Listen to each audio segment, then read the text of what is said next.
Welcome in to Paul Catalina's Top 5, brought to you by Texas Beef House. Use our promo code 365sports when you go to get 10% off your order, and keep an eye on when the next auctions are popping up by going to bidonbeef.com. Smokey is very excited about his gigantic pack of sirloins he's got coming. The best Wagyu beef right there from TexasBeefHouse.com.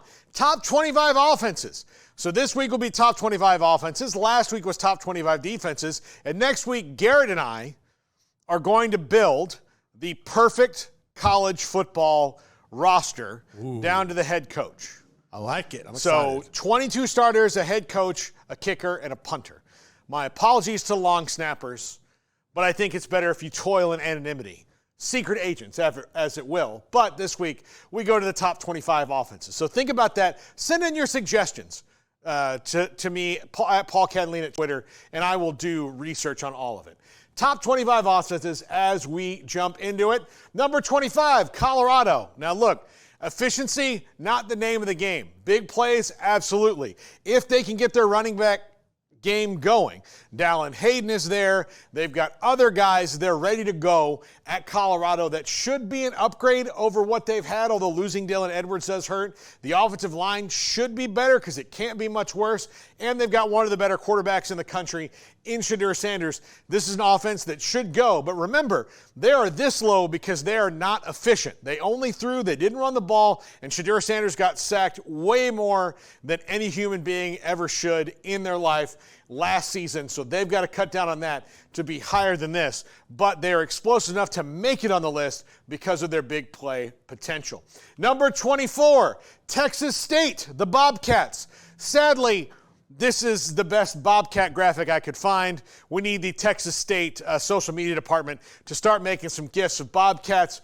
But G.J. Kenny has an electric offense. It is going to be very interesting to see with quarterback Jordan McLeod this year. It is what G.J. Kenny does. He lights it up. He's coached guys like Cam Ward. He's been all over coaching light-em-up offenses. This is what Texas State does. Baylor experienced it in the first game last year and basically sent their season into a tailspin. Texas State, a team to watch out for, and they're looking to get back to a bowl and drink all the beer again. That's the goal for the fan base, is to dry up a bowl game. That's what they want to do. Number 23, Penn State. This should be higher, and a lot of lists that aren't mine have them higher. Penn State's offense, when they play teams that are not as good as Penn State, is pretty damn fun to watch. Drew Aller's a pretty damn good quarterback. Doesn't throw a lot of interceptions. They've got a good running game. They've always got a fantastic offensive line. But when they play teams at the same level or a little better, Penn State's offense is non-existent. But still efficient enough, again, to get on this list, and you take some step forward, and you get into the playoff. Number 22. Texas A&M. This one, I wrestled with the bottom of this list a little bit. West Virginia was a team that didn't get in because I've got to see them be a little bit more efficient passing the ball, and I'm not sure about their wide receivers, but they could have been on this list. But A&M, I think with their wide receivers, with Connor Wegman, with the running backs, even despite the loss of Reuben Owens, should be really good on offense and efficient. And it's not all about big plays. I think Colin Klein will have them running a more efficient, cleaner system that most people haven't seen, unlike Jimbo Fisher's offense that came with a 2014 vintage on it.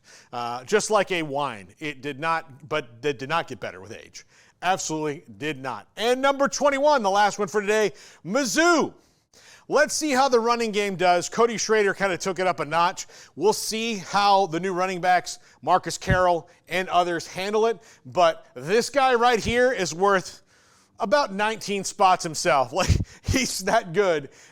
Luther Burden, Brady Cook, a fantastic quarterback. Want to see it year over year at Mizzou, but still one of the top 25 offenses in the country. And they have what I think is the best overall wide receiver in the country right now in Luther Burden, in a class this year that's full of really top wide receivers. Luther Burden, to me, number one. And that's why this offense is 21. And I expect it to see climb a little bit higher as the season goes on. That's going to do it for today's top 5. But tomorrow, numbers 20 through 16, coming at you. We're back to wrap it up now.